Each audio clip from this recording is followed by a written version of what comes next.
Hello നമസ്കാരം. ഹൊലാവലിൻ്റെ പുതിയൊരു വീഡിയോയിലേക്ക് എല്ലാവർക്കും സ്വാഗതം. ഇന്നത്തെ വീഡിയോയിൽ നമ്മൾ പറയുന്നത് 485 വിസയെ കുറിച്ചാണ്. അപ്പോൾ എന്താണ് ഈ 485 വിസ?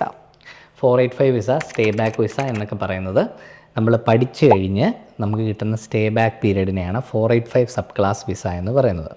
അപ്പോൾ നമ്മൾ സാധാരണ മാസ്റ്റേഴ്സോ ബാച്ചിലേഴ്സോ ഇനി ഡിപ്ലോമയോ ടേഫിലോ എന്ത് തരം പ്രോഗ്രാം ഓസ്ട്രേലിയയിൽ പഠിച്ചാലും പഠിച്ചു കഴിയുമ്പോൾ സ്റ്റേ ബാക്ക് കിട്ടുന്നത് ഈ ഒരു വിസ കാറ്റഗറികളിലൂടെയാണ്. അപ്പോൾ അതിന് കുറച്ച് ക്രൈറ്റീരിയാസ് ഒക്കെ ഉണ്ട്. അതാണ് ഈ വീഡിയോയിൽ.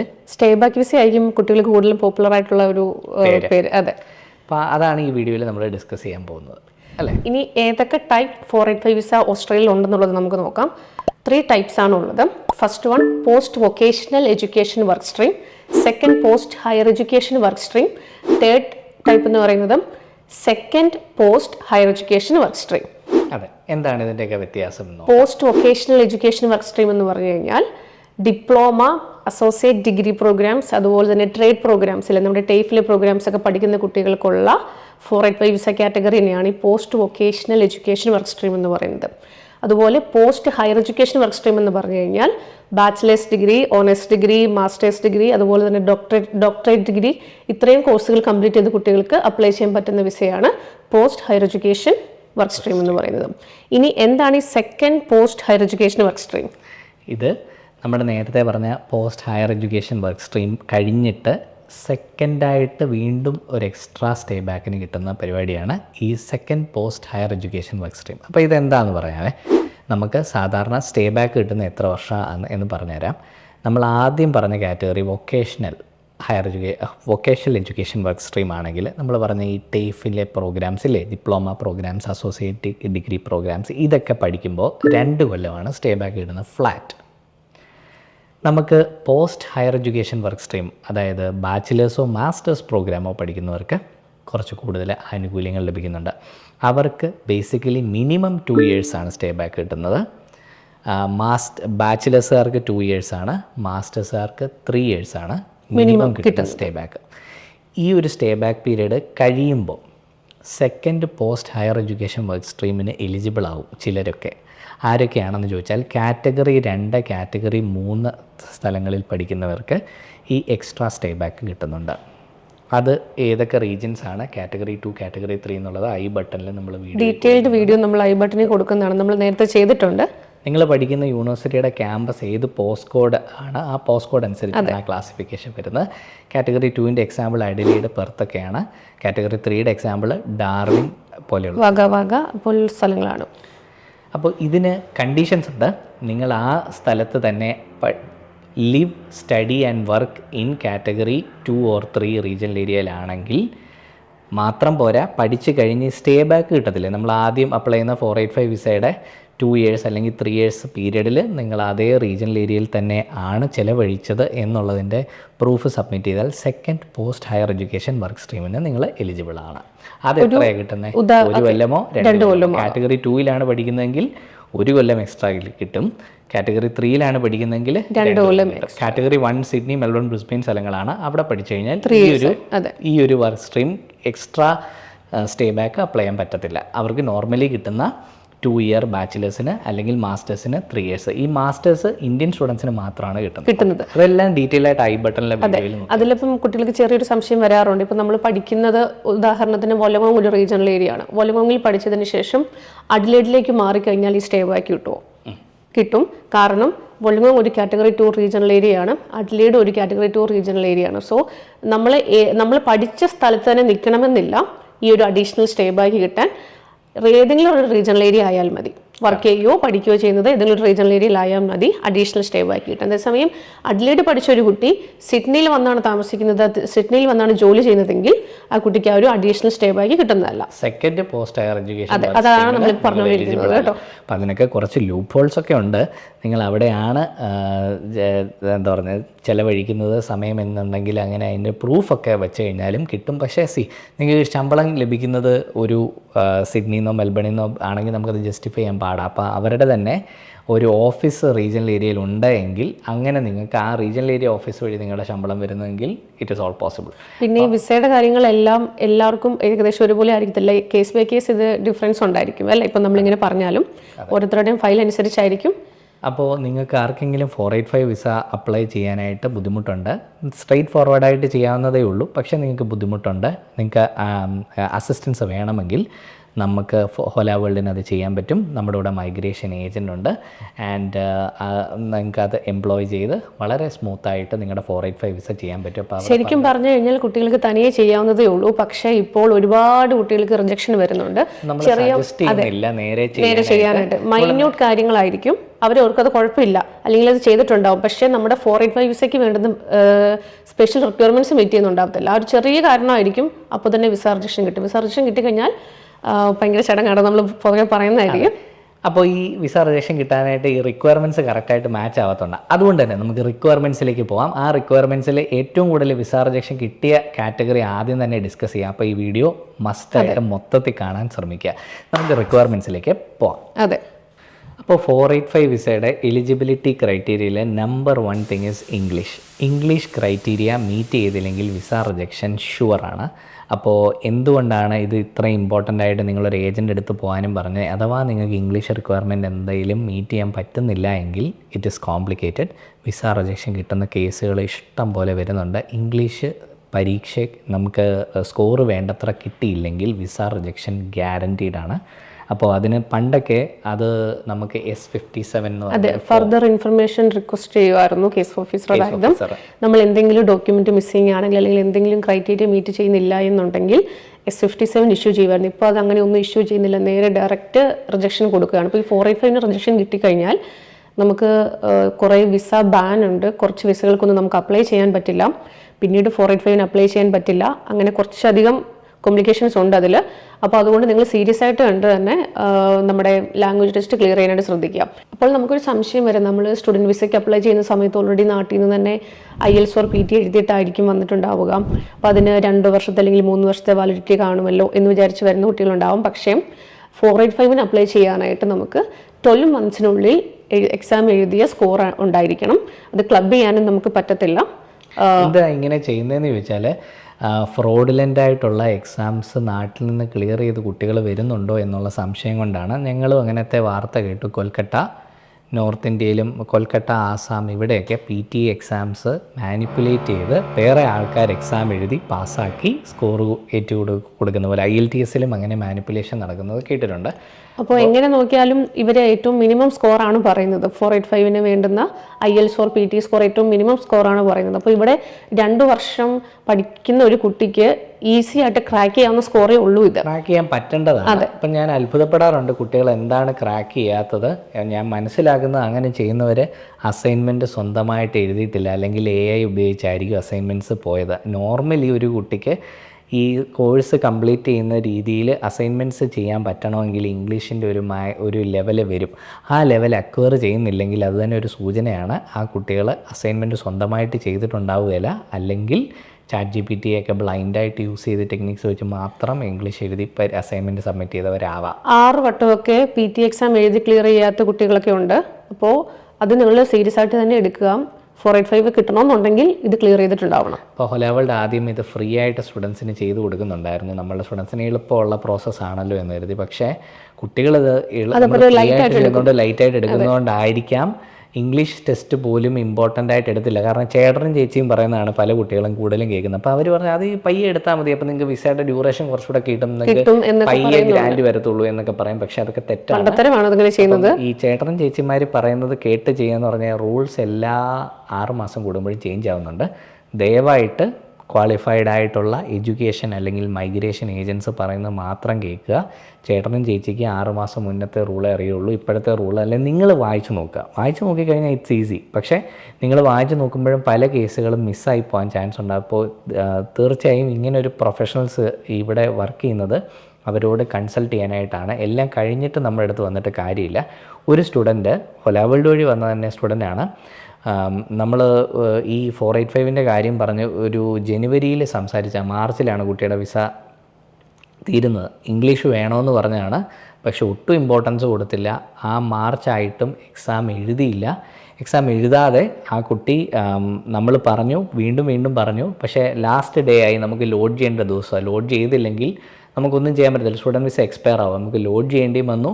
ആ കുട്ടി അത് കഴിഞ്ഞ് വീണ്ടും എഴുതി 2 ആഴ്ച എഴുതി കഴിഞ്ഞ് റിസൾട്ട് ഫൈനലി കിട്ടി. ആ റിസൾട്ട് കിട്ടുന്ന ദിവസം രാവിലെ കേസ് ഓഫീസർ കേസ് എടുത്ത് നോക്കി, റിജക്റ്റ് ചെയ്തു വിസ. നമുക്കിതിന് വേറെ ഓപ്ഷൻസ് ചെയ്യാമോ എന്ന് ചോദിച്ചാൽ വിസിറ്റർ വിസ ചെയ്യാം, പക്ഷേ അതും കോംപ്ലിക്കേറ്റഡ് ആണ്, അതിനും വിസ റിജക്ഷൻ കിട്ടും. അതിലൊരു കാര്യമുണ്ട്, വിസിറ്റർ വിസ നമ്മൾ അപ്ലൈ ചെയ്ത് കഴിഞ്ഞാൽ പിന്നീട് ഒരിക്കലും 485ലേക്ക് ജമ്പ് ചെയ്യാൻ പറ്റില്ല. കാരണം 485ലേക്ക് ജമ്പ് ചെയ്യണമെന്നുണ്ടെങ്കിൽ നിങ്ങളൊരു സ്റ്റുഡൻറ്റ് വിസയിൽ നിന്നിട്ട് മാത്രമേ അതിലേക്ക് ജമ്പ് ചെയ്യാൻ പറ്റുള്ളൂ. മൈഗ്രേഷൻ ഏജൻസ് ഒക്കെ പല ഓപ്ഷൻസ് നിങ്ങൾക്ക് പറഞ്ഞാൽ ultimately you are suppose to crack English, അതാണ് അതിൻ്റെ റൈറ്റ് വേ. അതല്ലാതെ പോയി കഴിഞ്ഞാൽ കാശ് ഇഷ്ടം പോലെ കയ്യിൽ നിന്ന് ബേൺ ആവും. നിങ്ങൾ വിസിറ്റർ വിസ വഴി ജമ്പ് ചെയ്ത് പല പരിപാടികളൊക്കെ ചെയ്യേണ്ടി വരും. അത് മാത്രമല്ല, അങ്ങനെ ചെയ്താൽ പോലും കാര്യമില്ല, അതൊരു നിങ്ങൾക്ക് ഡിസഡ്വാൻറ്റേജ്. അതിലും നല്ലത് എങ്ങനെയെങ്കിലും ഇത് ക്ലിയർ ചെയ്യുക. ഇതിന് ഇല്ല എന്നുണ്ടെങ്കിൽ ട്രൈബ്യൂണലിൽ പോവുക, കേസിന് പോവുക. $6,000 to $8,000 ആണ് അതിന് പോകാൻ പോകുന്ന ചിലവ്. അത് മൈഗ്രേഷൻ ഏജൻറ്റ് ഫീയും സർക്കാരിൻ്റെ ഫീ എല്ലാം കൂടെയാണ്. അപ്പോൾ അതിനൊന്നും ആവശ്യമില്ല. ഇച്ചിരി ഇമ്പോർട്ടൻ്റ് ആയിട്ട് നിങ്ങൾ ആ ഇംഗ്ലീഷ് റിക്വയർമെൻറ്റ് ഒന്ന് ക്ലിയർ ചെയ്താൽ മതി. എത്രയാണ് ആ റിക്വയർമെൻറ്റ് എന്ന് പറയാം. August 7, 2025 ശേഷമാണ് ഈ ചേഞ്ച് വന്നത്. August 7, 2025 ശേഷം വീണ്ടും സ്കോർ കുറച്ചിട്ടുണ്ട്. PT-ക്ക് IELTS സ്കോർ അതേപോലെ തന്നെ സ്റ്റേബിൾ ആക്കിയിരിക്കുന്നത്. അപ്പോൾ IELTS സ്കോർ ഞാൻ പറയാം. 6.5 ഓവറോളും ഇൻഡിവിജ്വൽ എല്ലാത്തിനും 5.5 ഈച്ചാണ് വേണ്ടത്. 485 റിക്വയർമെൻറ്റ്. IELTS ജനറലും അക്കാഡമിക്കും രണ്ടും എഴുതിയാലും ആക്സെപ്റ്റബിൾ ആണ്. PT-ക്ക് അക്കാഡമിക്ക് മാത്രമേ പറ്റുകയുള്ളൂ. അപ്പോൾ PT-യുടെ സ്കോർ നമുക്ക് വേണ്ടത് സ്പീക്കിങ്ങിന് 39, ലിസണിങ്ങിന് 40, റൈറ്റിങ്ങിന് 41 ആൻഡ് റീഡിങ്ങിന് 42. 39, 40, 41, 42 ഇങ്ങനെയാണ് സ്കോർ പോകുന്നത്. ഇനി ഓവറോൾ വേണ്ടത് 55 ആണ്.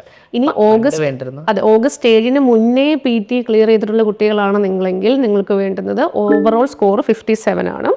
അത് വേണ്ടത് 42, 43, 51, 48. അത് സ്പീക്കിംഗ്, ലിസണിങ്, റൈറ്റിംഗ്, റീഡിംഗ് ഇങ്ങനെയാണ് പോകുന്നത്. അതെ, യെസ്. അപ്പോൾ ഇതാണ് നമ്മുടെ ഇംഗ്ലീഷ് ലാംഗ്വേജ് റിക്വയർമെൻറ്റ്. ഇത് വളരെ മിനിമം സ്കോറാണ് വേണ്ടത്. അപ്പോൾ ഇത് ഇവിടെ ഞാൻ പറഞ്ഞ പോലെ, ഇപ്പം നമ്മൾ നേരത്തെ പറഞ്ഞതുപോലെ ഇവിടെ പഠിക്കുന്ന കുട്ടികൾക്ക് 2 വർഷം പഠിച്ചൊരു കുട്ടിക്ക് ഈസി ആയിട്ട് ക്രാക്ക് ചെയ്യാവുന്നതേ ഉള്ളൂ. നിങ്ങളിത് ഒറ്റ കാര്യമുള്ളൂ, സീരിയസ് ആയിട്ട് തന്നെ എടുക്കുക.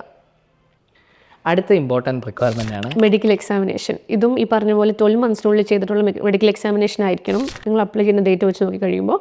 അപ്പോൾ ഏതൊക്കെ ടെസ്റ്റാണ് നമുക്ക് മെഡിക്കലിന് വേണ്ടി വരുന്നത്, അതുപോലെ തന്നെ എത്രയാണ് ഇതിൻ്റെ ഫീസ് വരുന്നത്? ഫീസ് വരുന്നത് $371 ആണ് മിനിമം വരുന്നത്. അതിനുശേഷം നിങ്ങൾക്ക് ഓരോ ടെസ്റ്റ് അനുസരിച്ച് $100 മുതൽ 20, 100 അങ്ങനെ ചെറിയ വ്യത്യാസങ്ങൾ വരും. അത് ഓരോരുത്തരുടെ ഹെൽത്ത് കണ്ടീഷൻ അനുസരിച്ചും അതിൽ ഡിഫറൻസ് ഉണ്ടാവാറുണ്ട്. അതുപോലെ തന്നെ നിങ്ങൾ പഠിക്കുന്ന പ്രോഗ്രാം ഹെൽത്ത് റിലേറ്റഡ് ആണെന്നുണ്ടെങ്കിൽ അഡീഷണൽ കുറച്ച് ടെസ്റ്റുകളും ഉണ്ടാവും.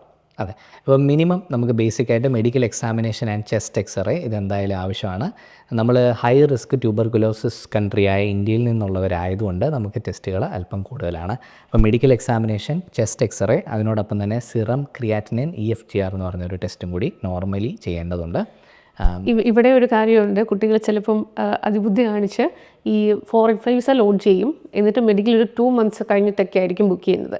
അങ്ങനെ എടുത്ത് കുട്ടികൾക്കും റിജക്ഷൻ വന്നിട്ടുണ്ട്. കാരണം മെഡിക്കൽ എക്സാമിനേഷൻ്റെ ഡേറ്റ് ഇടാൻ അധികം ബുദ്ധിമുട്ടൊന്നുമില്ല. അപ്പോൾ ഈ 2 മന്ത്സ് വരുമ്പോഴത്തേക്കും നമ്മൾ അത്രയും കൂടെ താമസിച്ചങ്ങ് വിസ ഗ്രാൻഡ് വന്നാൽ മതിയല്ലോ എന്ന് വിചാരിച്ച് കുട്ടികൾ ചെയ്യുന്നതാണ്. അങ്ങനെ ചെയ്യരുത്. ഒരു 30 ഡേയ്സിനുള്ളിൽ തന്നെ, 28 ഡേയ്സ് ആണ് ഇമിഗ്രേഷൻ പറയുന്നത്, അതിനുള്ളിൽ തന്നെ നിങ്ങൾ മെഡിക്കൽ എക്സാമിനേഷൻ എടുക്കാൻ ശ്രദ്ധിക്കുക. അപ്പോൾ ആ റൂൾസ് കറക്റ്റായിട്ട് ഫോളോ ചെയ്യാൻ നോക്കുക. അതായത് 28 ഡേയ്സിനകത്ത് നമ്മൾ വിസ എക്സ്പയർ ആയി കഴിഞ്ഞ് ഒരു 28 ഡേയ്സും കൂടെ മാക്സിമം അല്ലേ, അതിനപ്പുറത്തേക്ക് മാറി നിൽക്കുന്ന രീതിയിൽ നിങ്ങൾ മെഡിക്കൽ എക്സാമിനേഷൻ ഡേറ്റ് നോക്കരുത്. അങ്ങനെ നോക്കിയിട്ടുണ്ടെങ്കിൽ വിസ റിജക്ഷൻ അങ്ങ് തരുത്തി വരും. അതെ, ശരിക്കും പറഞ്ഞു കഴിഞ്ഞാൽ വിസ ലോഡ് ചെയ്യുന്നതിന് മുന്നേ തന്നെ മെഡിക്കൽ എക്സാമിനേഷൻ എടുക്കാവുന്നതേ ഉള്ളൂ. പക്ഷേ എക്സ്റ്റെൻഡ് ചെയ്യേണ്ടവർ അതൊക്കെ പണ്ട് നടക്കുമായിരുന്നു. ഇപ്പോഴത്തെ ട്രെൻഡ് അങ്ങനെയല്ല. ഇപ്പോൾ എല്ലാം നേരത്തെ തന്നെ ചെയ്യുക. അങ്ങനെ ഒരു എക്സ്ട്രാ പീരീഡും അങ്ങനത്തെ ഒരു ഡിലേയും ഒന്നും 485 വിസയ്ക്കകത്ത് വരാത്തത് കൊണ്ട് ഡിസിഷൻസ് ഫാസ്റ്റായിട്ട് വരുന്നുള്ളത് കൊണ്ട് കറക്റ്റായിട്ട് ഇതെല്ലാം ചെയ്തു. കുട്ടികൾ ചിന്തിക്കുന്ന ലൂപ്പ് ഹോൾസ് എല്ലാം DHAക്ക് മനസ്സിലായെന്ന് തോന്നുന്നു. അതാണ് ഇപ്പോൾ എല്ലാ പഴുതും അടച്ചാണ് അവർ. അല്ല, അത് സിസ്റ്റം വൃത്തിയാവുന്നതിൻ്റെ ഭാഗമാണ്. അപ്പം അത് നല്ലതാണ്. അപ്പം നിങ്ങൾക്ക് അതുപോലെ പഠിച്ചു കഴിഞ്ഞ് ജോലിക്ക് കയറണമെന്നുണ്ടെങ്കിൽ 485 വിസ ഉണ്ടെങ്കിലേ ചിലരത്ത് ജോലി നിങ്ങൾക്ക് തരത്തുള്ളൂ, ഓഫർ തരത്തുള്ളൂ. അപ്പോൾ അതൊക്കെ ഉള്ളതുകൊണ്ട് തന്നെ എത്രയും പെട്ടെന്ന് 485 എടുക്കുക തന്നെയാണ് നല്ലത്. നിങ്ങളുടെ സ്റ്റുഡൻറ്റ് വിസ എക്സ്പയർ ആകുമ്പോൾ 485ൻ്റെ എല്ലാ കണ്ടീഷൻസും നിങ്ങൾ മീറ്റ് ചെയ്തിരിക്കുന്നത് തന്നെയാണ് നല്ലത്. ചുമ്മാ ആവശ്യമില്ലാതെ 1-2 ആഴ്ച കൂടുതൽ എടുത്തുകൊണ്ട് നിങ്ങൾക്ക് വലിയ അഡ്വാൻറ്റേജ് ഇല്ല. Be focused in finding your job and for that job you require 485 visa, right? So focused on കറക്റ്റായിട്ടുള്ള ചാനലുകളെ പറ്റി ഫോക്കസ് ചെയ്യുക, വളഞ്ഞ വഴികൾ അധികം ചിന്തിക്കേണ്ട. അല്ലാതെ ഒരുപക്ഷെ ആ ക്വാളിറ്റി ഉള്ള കാൻഡിഡേറ്റ്സിനെ കിട്ടാനായിട്ടായിരിക്കും അവർ അല്ലാത്ത ഫയൽസ് ഒക്കെ പെട്ടെന്ന് തന്നെ റിജക്ട് ചെയ്ത് വിടുന്നതും. അതെ S57 ഇഷ്യൂ ചെയ്യാണ്ട്. കറക്റ്റ്. അപ്പോൾ ഈ ഹെൽത്ത് റിക്വയർമെൻറ്റ് ഇംഗ്ലീഷും കഴിഞ്ഞു. അടുത്ത റിക്വയർമെൻറ്റ് എന്താണെന്ന് നോക്കാം. Requirement number 3, Australian federal police check. Police check character റിക്വയർമെൻറ്റ്സിൻ്റെ ഭാഗമാണ്. ഇത് കറക്റ്റായിട്ട് വെക്കാത്തതുകൊണ്ട്, ഫോർ എക്സാമ്പിൾ ഊബറിന് അപ്ലൈ ചെയ്യാൻ വേണ്ടി നമുക്കൊരു പോലീസ് ചെക്ക് വേണം. ആ പോലീസ് ചെക്ക് വെച്ച് നെയിം ചെക്ക് അപ്ലൈ ചെയ്തിട്ട് അത് വെച്ചിട്ട് വിസ രജിസ്ട്രേഷൻ കിട്ടിയൊരു കുട്ടി കഴിഞ്ഞ ദിവസം നമ്മൾ വിളിച്ചതേ ഉള്ളൂ.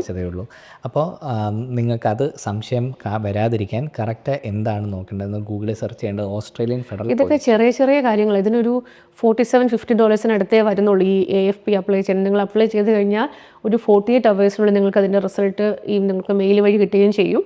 അപ്പോൾ ഇതെല്ലാം കണ്ണടച്ച് ഇതൊന്നും ചെയ്യാണ്ട് പോയിട്ട് ചെറിയ കാര്യങ്ങളാണ്. വിസ രജിസ്ട്രേഷൻ വാങ്ങിച്ചിരിക്കുന്ന ഒത്തിരി കുട്ടികളുണ്ട്. അതുപോലെ തന്നെ സ്റ്റേറ്റ് പോലീസ് ചെക്കും അല്ല വേണ്ടത്, AFP തന്നെയാണ് ചെയ്യേണ്ടത്. ഓസ്ട്രേലിയൻ ഫെഡറൽ പോലീസ് ചെക്ക്, അതായത് സെൻട്രൽ ഗവൺമെൻറ്. ഇപ്പം നമ്മൾ AFP പോലീസ് ചെക്ക് എന്ന് അടിക്കുമ്പോൾ ആദ്യം വരുന്ന സ്പോൺസേർഡ് ലിങ്കാണ്.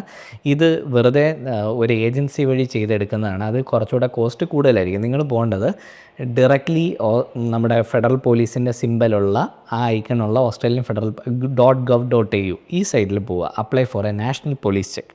ഇതിൽ വന്നു കഴിഞ്ഞാൽ നിങ്ങൾക്ക് കാണാം കേട്ടോ, ഈ ലോഗോയും ബാഡ്ജും ഒക്കെ കാണാം. ഗെറ്റ് എ പോലീസ് ചെക്ക് അടിക്കുക. സിമ്പിളാണ്. ഇതിനകത്ത് കയറി നമ്മുടെ കാര്യങ്ങൾ ഫില്ല് ചെയ്ത് കഴിഞ്ഞാൽ നിങ്ങൾക്ക് പോലീസ് ചെക്ക് ഈസി ആയിട്ട് ആക്സസ് ചെയ്യാൻ പറ്റും. അപ്പോൾ ഇവിടെ ഏറ്റവും ശ്രദ്ധിക്കേണ്ട ഒരു കാര്യമുണ്ട്. ഇവർ ചോദിക്കുക എന്ത് പർപ്പസിനാണ് നമ്മൾ ഈ പോലീസ് ചെക്കിന് അപ്ലൈ ചെയ്തിരിക്കുന്നത്. ഇവിടെയാണ് കുട്ടികൾക്ക് എപ്പോഴും തെറ്റുപറ്റുന്നത്. ഇവിടെ കറക്റ്റ് എന്താണ് നമ്മുടെ റിക്വയർമെൻറ്റ്, എന്തിനാണ് നമ്മൾ അപ്ലൈ ചെയ്തിരിക്കുന്നത് എന്നത് കൃത്യമായിട്ട് മെൻഷൻ ചെയ്യണം, അല്ലെങ്കിൽ അത് റിജക്ഷൻ വരും. അപ്പോൾ നമ്മൾ കറക്റ്റായിട്ട് കൊടുക്കേണ്ട കോഡ് ഞാനിപ്പോൾ അതിൻ്റെ സ്ക്രീൻ പ്രോഗ്രസ് ചെയ്ത് നമ്മളുടെ ഡീറ്റെയിൽസ് ഫില്ല് ചെയ്യുന്ന പേജിലെത്തി. ഇവിടെ വരുമ്പോൾ പർപ്പസ് ടൈപ്പ് എന്ന് പറയുന്നത് ഇതാണ് സെലക്ട് ചെയ്യേണ്ടത്. Commonwealth employment purpose of cheque. ഇവിടെ 33 എന്ന് പറഞ്ഞ വാല്യൂ ആണ് സെലക്ട് ചെയ്യേണ്ടത്. ഇമിഗ്രേഷൻ ഓർ സിറ്റിസൺഷിപ്പ് അല്ലേ, അത് സപ്ലൈ ടു ദ DHA എന്നുള്ളൊരു ഓപ്ഷനാണ് നമുക്ക് സെലക്ട് ചെയ്യേണ്ടത്. അപ്പോൾ ഇവിടെ ആണ് നെയിം ചെക്ക് ഉണ്ട്, വേറെ കുറേ ഓപ്ഷൻസ് ഉണ്ട്. അപ്പോൾ ഇതിൽ ഏതെങ്കിലുമാണ് നമ്മൾ സെലക്ട് ചെയ്തിട്ടുള്ളതെങ്കിൽ അതല്ല ശരിക്കും വേണ്ടത്. അതുകൊണ്ട് മാത്രം വിസായ ഒരു കുട്ടിയെ കഴിഞ്ഞ ദിവസം പറയുന്ന കോൺടാക്ട് ചെയ്തപ്പം ബി കെയർഫുൾ അബൌട്ട് ഇറ്റ്. ഈ 3 ക്രൈറ്റീരിയയാണ് ഏറ്റവും കൂടുതൽ വിസ റിജക്ഷന് പോകുന്ന കാര്യങ്ങൾ. ഓസ്ട്രേലിയൻ ഫെഡറൽ പോലീസ് ചെക്ക് കറക്റ്റായിട്ട് ചെയ്യണം. ഇംഗ്ലീഷ് ലാംഗ്വേജ് റിക്വയർമെൻറ്റ് കറക്റ്റായിട്ട്, മെഡിക്കൽ ബുക്ക് ചെയ്ത് വെക്കണം. അടുത്ത റിക്വയർമെൻറ്റ് കോഴ്സിൻ്റെ റിക്വയർമെൻ്റ് ആണ്. ക്രിക്കോസ് രജിസ്റ്റേർഡ് കോഴ്സ് ആയിരിക്കണം നിങ്ങൾ പഠിക്കുന്നത്. മൊത്തം നിങ്ങൾ കമ്പൈൻ ചെയ്ത് പാക്കേജ് ചെയ്താണ് പഠിക്കുന്നത്. ഡിപ്ലോമയും അഡീഷണൽ ഡിപ്ലോമയും അങ്ങനെ ഗ്രാജുവേറ്റ് ഡിപ്ലോമ ഒക്കെ ആണെങ്കിലും എല്ലാം ക്രിക്കോസ് രജിസ്റ്റേർഡ് പ്രോഗ്രാം ആയിരിക്കണം. ആ പ്രോഗ്രാമിൻ്റെ ഡ്യൂറേഷൻ 92 വീക്സ് ആയിരിക്കണം എന്നുള്ളതാണ്. ഡിപ്ലോമ സ്റ്റുഡൻസിനൊക്കെ ഇത് കമ്പൈൻ ചെയ്തിട്ടായിരിക്കും 92 വീക്സ് ആവുന്നത്. അതുപോലെ തന്നെ മാസ്റ്റേഴ്സ് പഠിക്കുന്ന കുട്ടികൾക്ക് 2 ഇയേഴ്സിൻ്റെ പ്രോഗ്രാമാണ്. അപ്പോൾ 2 ഇയേഴ്സിന് നമ്മൾ ക്രൈറ്റീരിയ മീറ്റ് ചെയ്യുന്നുണ്ട്. 2 ഇയേഴ്സ് പ്രോഗ്രാം ആണെങ്കിൽ അത് ഓട്ടോമാറ്റിക്കലി 92 വീക്സ് തന്നെ ആയിരിക്കും. പിന്നെ ഒരു കാര്യം ശ്രദ്ധിക്കേണ്ടത്, ഈ ക്രെഡിറ്റ്സ് ട്രാൻസ്ഫർ ചെയ്യുന്ന കുട്ടികളുണ്ട്. അപ്പോൾ നമ്മൾ പറയുന്നത് എപ്പോഴും 3 സബ്ജക്ട്സ് വരെ മാക്സിമം ട്രാൻസ്ഫർ ചെയ്യാവുള്ളൂ. അതിൽ കൂടുതലായിട്ടുണ്ട് നമ്മുടെ കോഴ്സ് ഡ്യൂറേഷൻ എഫക്റ്റ് ചെയ്യും. അത് ബാച്ചിലേഴ്സിനല്ല, മാസ്റ്റേഴ്സിന് 3 സബ്ജക്റ്റിൽ കൂടുതൽ എടുക്കരുത്, പണി കിട്ടും. അപ്പം നിങ്ങൾക്ക് കോഴ്സിന് വേണ്ട ഡ്യൂറേഷൻ ഇല്ലാതെ വരും. അപ്പം നിങ്ങൾക്ക് 485 അത് ബുദ്ധിമുട്ടാവും. അത് അപ്ലൈ ചെയ്യാൻ പറ്റത്തില്ല, നമ്മൾ കണ്ടീഷൻ മീറ്റ് ചെയ്യുന്നില്ലാത്തതുകൊണ്ട്. 2 ഒക്കെ നോർമലി യൂണിവേഴ്സിറ്റി അംഗീകരിക്കുന്നുണ്ട്. 3 വരെ ചെയ്ത കണക്കുകൾ നമുക്കറിയാം. 3-ന് മേളിലോട്ട് പണി കിട്ടിയ കണക്കും അറിയാം. അപ്പോൾ അതുകൊണ്ട് 3 is the maximum, 2 is advisable. അതുപോലെ 2 വർഷത്തെ പ്രോഗ്രാം, മാസ്റ്റേഴ്സ് പ്രോഗ്രാം എന്ന് പറയുമ്പോൾ എല്ലാവർക്കും ഒരു സംശയമാണ്. 24 മന്ത്സും സ്റ്റഡി പീരീഡ് ആയിരിക്കില്ല, 16 മന്ത്സ് ഒക്കെ ആയിരിക്കും സ്റ്റഡി പീരീഡ് വരുന്നത്. അത് കുഴപ്പമില്ല. നിങ്ങളുടെ കോഴ്സ് ഡ്യൂറേഷൻ എത്രയാണെന്നുള്ളതാണ് അവർ ചെക്ക് ചെയ്യുന്നത്. നിങ്ങളുടെ COയിൽ അത് കൃത്യമായിട്ട് മെൻഷൻ ചെയ്തിട്ടുണ്ടാവും. 2 ഇയർ എഴുതിയിരിക്കുന്നെങ്കിൽ നിങ്ങൾ സേഫ് ആണ്. അത് 92 വീക്സിൻ്റെ കോഴ്സ് ഡ്യൂറേഷൻ എന്തായാലും അത് മീറ്റ് ചെയ്യുന്നുണ്ടാവും. 1.5 ആകുമ്പോൾ ചലഞ്ചിങ് ആണ്. അത് ചില മാസ്റ്റേഴ്സ് പ്രോഗ്രാംസ് ഉണ്ട്, എക്സ്റ്റെൻഡഡ് മാസ്റ്റേഴ്സ് പ്രോഗ്രാംസ് ഉണ്ട്. അത് 1.5 ഇയേഴ്സിൻ്റെ ഡ്യൂറേഷൻ ആയിരിക്കും. ഇപ്പോൾ നിങ്ങൾക്ക് നിങ്ങളുടെ യൂണിവേഴ്സിറ്റിയുടെ സൈറ്റ് നോക്കിയാൽ അറിയാം, മാസ്റ്റേഴ്സ് ഇൻ IT 2 പ്രോഗ്രാമും ഉണ്ടായിരിക്കും. 1.5 ഇയേഴ്സിൻ്റെ ഉണ്ടായിരിക്കും, 2 ഇയേഴ്സിൻ്റെ ഉണ്ടായിരിക്കും. ഇപ്പോൾ 1.5 ഇയേഴ്സിൻ്റെ കുട്ടികൾ ഇതിന് എലിജിബിൾ ആവത്തില്ല. എപ്പോഴാണ് അവർ എലിജിബിൾ ആവുന്നത്? അതിനൊപ്പം തന്നെ വേറൊരു കോഴ്സും കൂടെ കമ്പൈൻ ചെയ്ത് പാക്കേജ്ഡ് കോഴ്സായിട്ട് 1.5 നിൽക്കുന്നെങ്കിൽ കൂടെ ഒരു എക്സ്ട്രാ പ്രോഗ്രാമോടെ പഠിച്ചത് 2 ഇയർ പ്രോഗ്രാം ആക്കി മാറ്റാൻ പറ്റും. അങ്ങനെ ചെയ്ത് കഴിഞ്ഞാൽ നിങ്ങൾ സ്റ്റേ ബാക്കിന് എലിജിബിൾ ആണ്. ബാച്ചിലേഴ്സിന് പിന്നെ ആ പ്രശ്നങ്ങളൊന്നുമില്ല, ഗേൾസ് മീറ്റ് ചെയ്യുന്നുണ്ടാവും. പിന്നെ ഇത് ഫുൾ ടൈം സ്റ്റഡീസ് ആയിരിക്കണം, ഓൺലൈൻ പറ്റില്ല, പാർട്ട് ടൈം അങ്ങനെ പറ്റില്ല. പിന്നെ ഇടയ്ക്ക് ഗ്യാപ്പിന് വേണ്ടി നിങ്ങൾ എലിക്കോസ് കോഴ്സുകൾ ചെയ്യുന്നുണ്ടെങ്കിൽ, ആ എലിക്കോസ് എന്ന് പറഞ്ഞാൽ ഇംഗ്ലീഷിൻ്റെ പ്രോഗ്രാമാണ്, അല്ല സർട്ടിഫിക്കറ്റ് 3 ചെയ്യുന്നുണ്ടെങ്കിൽ അത് ഇതിനകത്ത് കൗണ്ട് ചെയ്യത്തില്ല. ഇത് ക്രിക്കോസ് രജിസ്റ്റേർഡ് കോഴ്സ് തന്നെ ആയിരിക്കണം. ഒരു ലെവലിന് മേളിലേക്ക് എലിക്കോസ് കൗണ്ട് ചെയ്യത്തില്ല, അതിന് മേളിലേക്കുള്ള ലെവലുകളെ പറ്റത്തുള്ളൂ. അപ്പോൾ ഇതൊക്കെയാണ് മെയിനായിട്ട് വരുന്ന റിക്വയർമെൻറ്റ്സ്. ഇനി ഒരു റിക്വയർമെൻറ്റും കൂടെ ഉള്ളൂ, ഹെൽത്ത് ഇൻഷുറൻസ് എങ്ങനെ എടുക്കണം. അത് OVHC, overseas visitor health cover. അത് ഹോല വേൾഡിനെ കോൺടാക്ട് ചെയ്ത് കഴിഞ്ഞാൽ മാർക്കറ്റിൽ ഏറ്റവും ചീപ്പസ്റ്റ് റേറ്റ് ഉള്ള ഹെൽത്ത് ഇൻഷുറൻസ് ഏതാണ് എന്ന് പറഞ്ഞുതരും. ഇപ്പോൾ ഓവർസീസ് വിസിറ്റർ ഹെൽത്ത് കവർ നിങ്ങൾ പഠിക്കാൻ വരുമ്പോൾ എടുക്കുന്ന OSHC പോലെയല്ല. OSHCയിൽ നമ്മൾ ബൾക്ക് ഒരു എമൗണ്ട് കൊടുക്കണം. OVHC നിങ്ങളുടെ ക്രെഡിറ്റ് കാർഡ് ഡീറ്റെയിൽസ് മാത്രം ഒരു കമ്പനി മന്ത്ലി പേയ്മെൻറ്റ് നിങ്ങളുടെ കാർഡിൽ നിന്നോ അല്ലെങ്കിൽ നിങ്ങളുടെ ബാങ്ക് അക്കൗണ്ടിൽ നിന്നോ ഡയറക്റ്റ് റിക്കറിംഗ് ഡെപ്പോസിറ്റ് ആയിട്ട് അത് പൊക്കോളും. അപ്പോൾ ബ്യൂപ്പ പ്രൊവൈഡ് ചെയ്യുന്നുണ്ട്, മെഡി ബാങ്ക് പ്രൊവൈഡ് ചെയ്യുന്നുണ്ട്, അങ്ങനെ എല്ലാ കമ്പനികളും കൊടുക്കുന്നുണ്ട്. അപ്പം at particular point of time ഏതാണോ നിങ്ങൾക്ക് ഏറ്റവും നല്ല വാല്യൂ തരുന്നത് എന്നറിയാനായിട്ട് ഹോല വേൾഡിനെ കോൺടാക്ട് ചെയ്ത് കഴിഞ്ഞാൽ നമ്മൾ ഏറ്റവും നല്ല കോട്ട് എടുത്ത് തരും. ആ കോട്ട് വെച്ച് തന്നെ നിങ്ങൾക്ക് മൂവ് ഫോർവേഡ് ചെയ്യാനും പറ്റും. ഏകദേശം $77 ആണ് ഒരു മാസം വരുന്ന OVHC ഫീസ്. അപ്പോൾ അത് വേരി ചെയ്തുകൊണ്ടിരിക്കും, but that is the average fees. അപ്പോൾ ഇനി ടോട്ടൽ വരുന്ന നമുക്ക് 485 വിസയുടെ ഫീസ് എത്രയാണെന്ന് നോക്കാം. അപ്പോൾ ടോട്ടൽ വരുന്നത് നമുക്ക് ആദ്യം വരുന്ന വൊക്കേഷണൽ സ്ട്രീമാണ് $2,300 ആണ് സർക്കാരിന് കൊടുക്കേണ്ട fees. Post higher education work stream ആണെങ്കിലും $2,300 ആണ്. Second post higher education work stream ആണെങ്കിൽ $905 മതി. യെസ്. അപ്പം ഇത് കൂടാതെ മെഡിക്കലിന് നമ്മൾ പറഞ്ഞു $370 പ്ലസ് നിങ്ങൾ ടെസ്റ്റ് ഏതാണോ അതനുസരിച്ച് വ്യത്യാസം ഉണ്ടാവും. മെഡിക്കൽ സെക്ടറിൽ കുറച്ചുകൂടെ കൂടുതൽ ടെസ്റ്റുകൾ വരും. ഇത്രയൊക്കെ ഉള്ളൂ. ഏകദേശം നിങ്ങളുടെ ഒരു ടോട്ടൽ കോസ്റ്റ് 2,300 പ്ലസ് മെഡിക്കൽ എല്ലാം കൂടെ കൂട്ടി ഒരു ഏജൻ്റ് ചാർജും ഒക്കെ കൂടി ഒരു $3,000 ഓൾമോസ്റ്റ് നിങ്ങൾ കരുതിയിരിക്കുക. That is your total expense for stay back. And fortunately അല്ലെങ്കിൽ നമ്മൾ വെയിറ്റ് ചെയ്തിരിക്കുന്നത് ചിലപ്പോൾ ഈ ഒരു വിസ ഇങ്ങനെ മാറ്റിയിട്ട് ഓട്ടോമാറ്റിക്കലി കോഴ്സ് കംപ്ലീഷൻ ലെറ്റർ ഉള്ളവർക്ക് നേരെ 485 കിട്ടുന്നൊരു സംവിധാനം സർക്കാർ പറയുന്നുണ്ട്. Let's wait for it. അത് വരുവാണെങ്കിൽ എത്രയും നല്ലത്. ആവശ്യമില്ലാതെ ഇത്രയും പൈസ വീണ്ടും ഒരു വിസ അപ്ലൈ ചെയ്ത് കളയേണ്ട ആവശ്യമില്ലല്ലോ. അപ്പം നമ്മൾക്ക് പ്രതീക്ഷയോടെ കാത്തിരിക്കാം, സർക്കാർ അങ്ങനെ ഒരു ചേഞ്ച് കൊണ്ടുവരും. അതുപോലെ തന്നെ ഇപ്പം നിങ്ങളുടെ സ്റ്റുഡൻറ്റ് വിസ സപ്പോസ് ഇന്നാണ് അതിൻ്റെ എക്സ്പയറി ഡേറ്റ് എങ്കിൽ നിങ്ങൾക്ക് ശരിക്കും പറഞ്ഞാൽ 28 ഡേയ്സ് കൂടെ ഉണ്ട് ഇവിടെ നിൽക്കാനായിട്ട്. പക്ഷേ അതായത് വിസ എക്സ്പയറി കഴിഞ്ഞാലും 28 ഡേയ്സിനുള്ളിൽ നമുക്ക് എന്തെങ്കിലും ചെയ്യാനായിട്ട് പറ്റും. വിസ ഇനി എങ്ങാനും ലോഡ് ചെയ്യാനായിട്ട് താമസം വന്നോ അല്ലെങ്കിൽ വിട്ടുപോയി എങ്ങനെയാണെങ്കിൽ 28 ഡേയ്സ് പറ്റും. പക്ഷേ ഇതൊക്കെ നിങ്ങൾ ഫ്യൂച്ചറിൽ നിങ്ങളുടെ PR ആപ്ലിക്കേഷൻ അല്ലെങ്കിൽ സിറ്റിസൺഷിപ്പ് ആപ്ലിക്കേഷനൊക്കെ അപ്ലൈ ചെയ്യുമ്പോൾ അവിടെ പ്രശ്നമാവാറുണ്ട്. കാരണം നമ്മൾ അൺലോഫുൾ ആയിട്ടാണ് ഓസ്ട്രേലിയയിൽ നിന്നത്, ഒരു ദിവസമെങ്കിൽ ഒരു ദിവസം. അപ്പം നമ്മുടെ ഒരു ഫ്രണ്ടിന് ഇങ്ങനെ പറഞ്ഞിട്ടുണ്ടായിരുന്നു, സിറ്റിസൺഷിപ്പിന് അപ്ലൈ ചെയ്ത് കഴിഞ്ഞപ്പോൾ എന്തോ സൈറ്റിൻ്റെ എറർ കാരണം ലാസ്റ്റ് ഡേ ആൾക്ക് വിസ ലോഡ് ചെയ്യാനായിട്ട് പറ്റിയില്ല. അത് പിറ്റേ ദിവസം സ്റ്റുഡൻറ്റ് വിസ കഴിഞ്ഞിട്ട് അപ്ലൈ ചെയ്തപ്പോൾ ഒരു ദിവസം ലേറ്റ് ആയിപ്പോയി. കാരണം സൈറ്റ് ക്രാഷ് ആയതുകൊണ്ട് ചെയ്യാൻ പറ്റിയില്ല. അപ്പം ആ ഒരു പീരീഡ് കഴിഞ്ഞ് അൺലോഫുള്ളി നിന്നു എന്നുള്ള കാര്യം കൊണ്ട് വിസയ്ക്ക് ക്വസ്റ്റ്യൻ വന്ന് ഡിലേ വന്നു സിറ്റിസൺഷിപ്പ് കിട്ടാൻ. അതെ, അത് ജെനുവിൻ ആണെന്നുള്ളതിൻ്റെ എവിഡൻസ് എല്ലാം സബ്മിറ്റ് ചെയ്ത് കഴിഞ്ഞതിന് ശേഷം ഓൾമോസ്റ്റ് ഒരു 1 ഇയർ എടുത്തു ആ ഒരു ചെറിയ കാര്യത്തിന് വേണ്ടി മാത്രം സിറ്റിസൺഷിപ്പിൻ്റെ ആപ്ലിക്കേഷൻ ഡിലേ വരാൻ. അപ്പോൾ നിങ്ങൾക്ക് 485 വിസ റിലേറ്റഡോ സ്റ്റഡി റിലേറ്റഡോ കോഴ്സ് ചേഞ്ച് റിലേറ്റഡോ മൈഗ്രേഷൻ റിലേറ്റഡോ PR പാത്വേസിനെ പറ്റി അറിയണമെങ്കിലൊക്കെ ഹോല വേൾഡിൻ്റെ സ്റ്റഡി അബ്രോഡ് വിങ്ങിനോടൊപ്പം തന്നെ മൈഗ്രേഷൻ വിങ്ങും സ്റ്റാർട്ട് ചെയ്തിട്ടുണ്ട്. ഈ മൈഗ്രേഷൻ വിങ്ങിൻ്റെ പ്രത്യേകത സ്റ്റുഡൻസിന് വേണ്ടി ഡെവലപ്പ് ചെയ്ത മൈഗ്രേഷൻ പ്രോഗ്രാമാണ്. ഒരു സ്റ്റുഡൻറ്റ് വന്നാൽ ആൾക്ക് PR-ലേക്ക് ലീഡ് ചെയ്യാൻ പോകുന്ന 3 പാത്വേ പ്രോഗ്രാംസ് പറഞ്ഞു കൊടുക്കാൻ ഞങ്ങൾക്ക് സാധിക്കും. ഞാനിപ്പോൾ ഒരു മൈഗ്രേഷൻ ലോ വിദ്യാർത്ഥിയാണ്. ഒപ്പം തന്നെ എൻ്റെ ഫ്രണ്ട് പ്രവീൺ എൻ്റെ കൂടെ ഗ്രാജുവേഷൻ ചെയ്ത ആളാണ്. പുള്ളി ഇപ്പോൾ മൈഗ്രേഷൻ ഏജൻ്റായിട്ട് ഹോല വേൾഡിൻ്റെ കൂടെ ജോയിൻ ചെയ്തു. അപ്പോൾ നിങ്ങൾക്ക് പ്രമുഖ നെയിമുകളുടെ കൂടെ നിങ്ങൾക്കും ബാക്കിയുള്ളവരോട് റെഫർ ചെയ്യാൻ ധൈര്യമായിട്ട് മാര രജിസ്റ്റേർഡ് ഏജൻറ്റ് ഹോല വേൾഡിൻ്റെ കൂടെയുണ്ട്. And we are doing excellent work. നമ്മുടെ കോട്ടയം ഓഫീസ് ബാക്ക് ആൻഡ് ടാസ്കുകളൊക്കെ നന്നായിട്ട് ഹാൻഡിൽ ചെയ്യുന്നുണ്ട്. They are already train for last 1 year. പലതരം വിസകൾ നമ്മൾ ഹാൻഡിൽ ചെയ്യാനായിട്ട് പ്രാപ്തരാണ്. ആൻഡ് മാര ഏജൻറ്റ് പ്രവീണിനെയും നിങ്ങൾക്ക് വരുന്ന എപ്പിസോഡിൽ ഇൻട്രൊഡ്യൂസ് ചെയ്യാം. ഹീ സ്പീക്സ് തെലുഗു, സോ ഇംഗ്ലീഷിലായിരിക്കും നമ്മുടെ ആ വീഡിയോ വരാൻ പോകുന്നത്. So stay tune to our channel for more informative videos like this. This is Jaswin. And just signing out from Hola World YouTube channel.